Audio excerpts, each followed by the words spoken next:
Hello, guys. You're listening to Medley with Maddie podcast episodes, and I'm Maddie Dawson. As you know, we are trying out different episodes. Especially this week, I released books podcast episode, so I'm going to continue this podcast series. But this time it's Wednesday, and when it's Wednesday, we're going to talk about movies. You've seen me live and uploaded videos about movies that I've watched, and I've suggested you a lot of movies.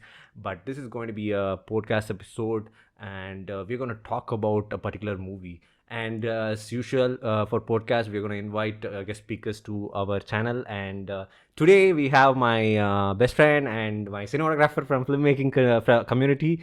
He's Jimmy James. So Jimmy, welcome to the show, and please introduce yourself to MWM audience. Yo, guys, it's your Gen Z reviewer, Jaques, not Jimmy James. What is Jimmy? It's like a dog's name. Yeah. But I like Jimmy. Sam and Jimmy are my two favorite names. So yeah, so we are going to talk about Napoleon, Joaquin Phoenix latest movie, which was released I think 1 month before. I haven't watched it, guys. I planned to watch it, but I missed it because of a lot of things. And but Jimmy actually followed it up and he watched it in theater. Did you watch it in IMAX or normal 2D screen?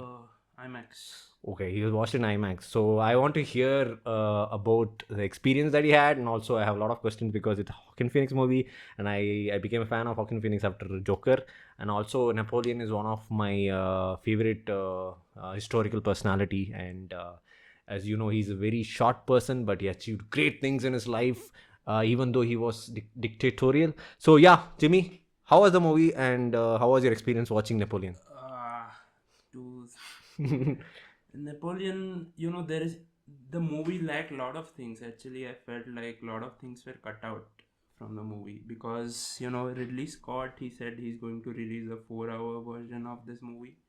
So he, I'm waiting to see that 4-hour version. But I guess someone made a movie like if you know, Stanley Kubrick was about to make a movie about Napoleon, but he couldn't make it, and the guy who could make it was finally Ridley Scott. And yeah, that's it. I think a lot of things were missing.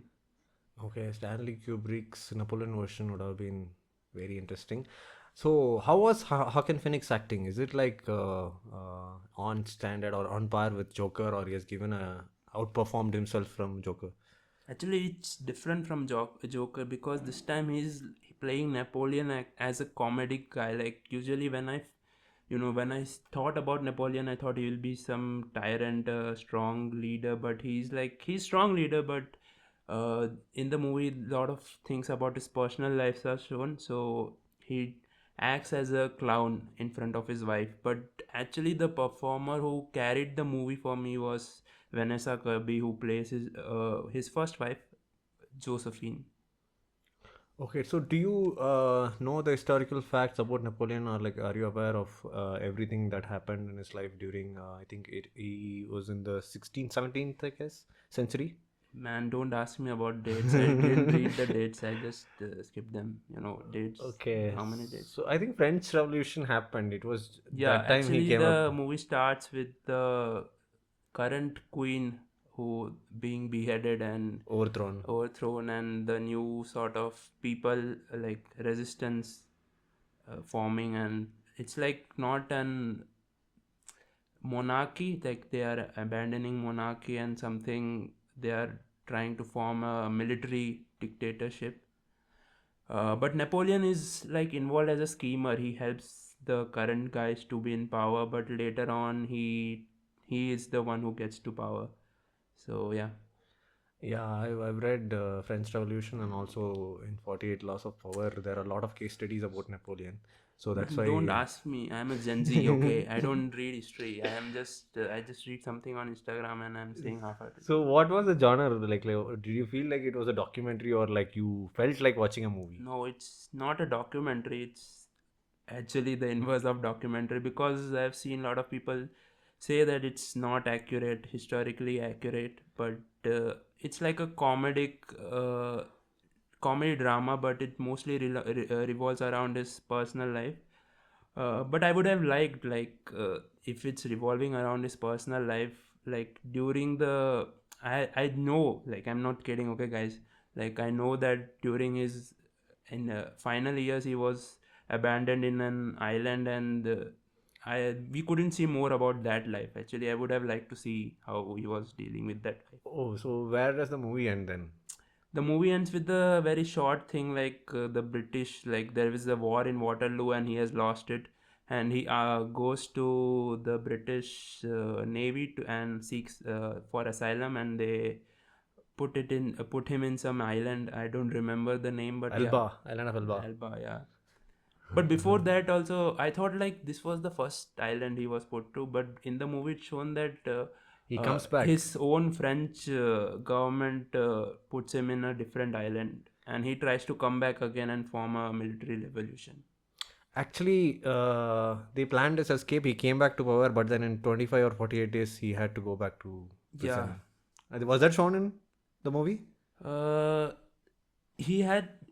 I don't know which thing you're talking about, because That's what once he was imprisoned, he that was planned why his escape. he escaped. He came back. He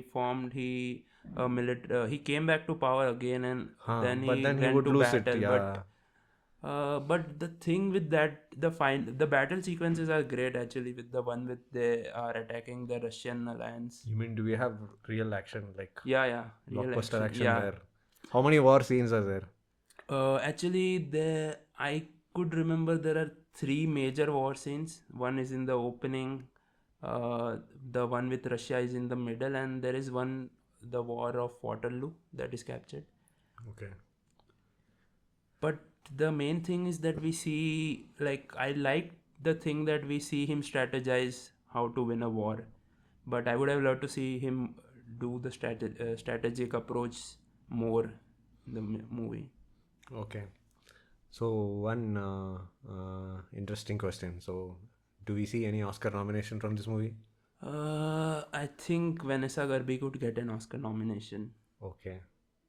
But is there screen time equivalent to Phoenix, or like is this? Yeah, actually it is. It revolves around both of their lives actually. How she influenced Napoleon. Okay.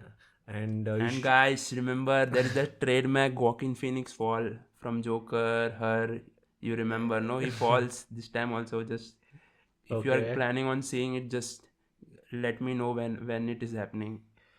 Okay, so Ridley Scott movies are pretty peculiar and unique. I've watched a couple of them. So in this movie, does he stand out as a director, or is it like it gets away? It's another film. I would say he does, because he said that he has practically filmed it.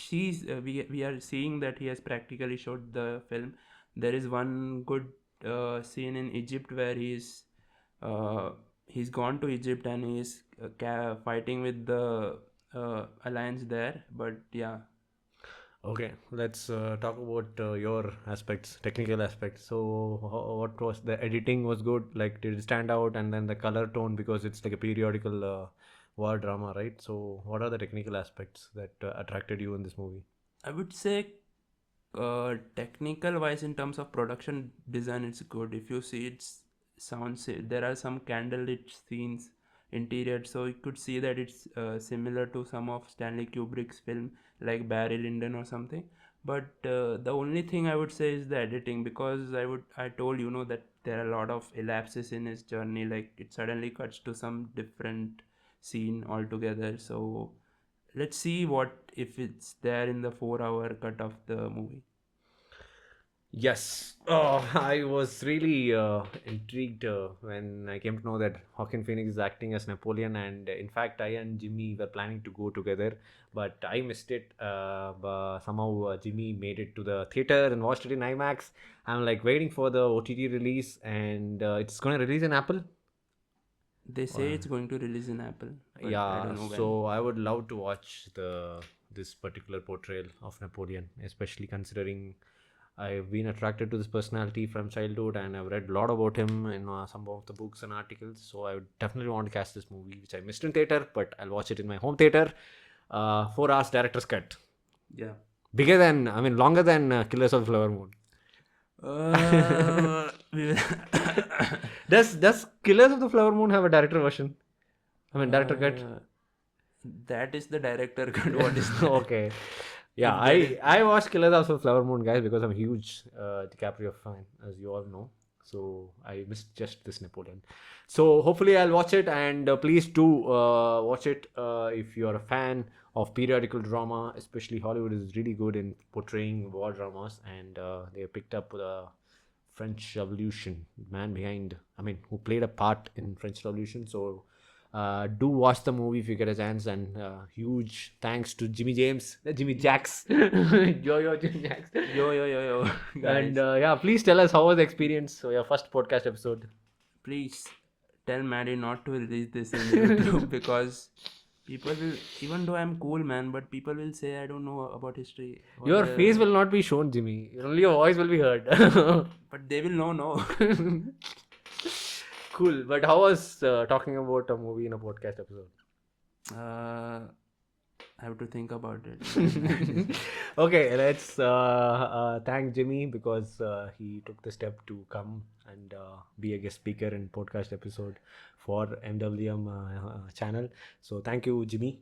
And yeah, hopefully, guys, I am trying to because podcast episodes are easier to make when you compare with live episode. I have to come live and manage the backgrounds and then everything. It's easier when you upload a video, especially if it's a podcast. I don't have to do anything on the video part, so I just have to upload the voice, edit and put some background and fancy stuff.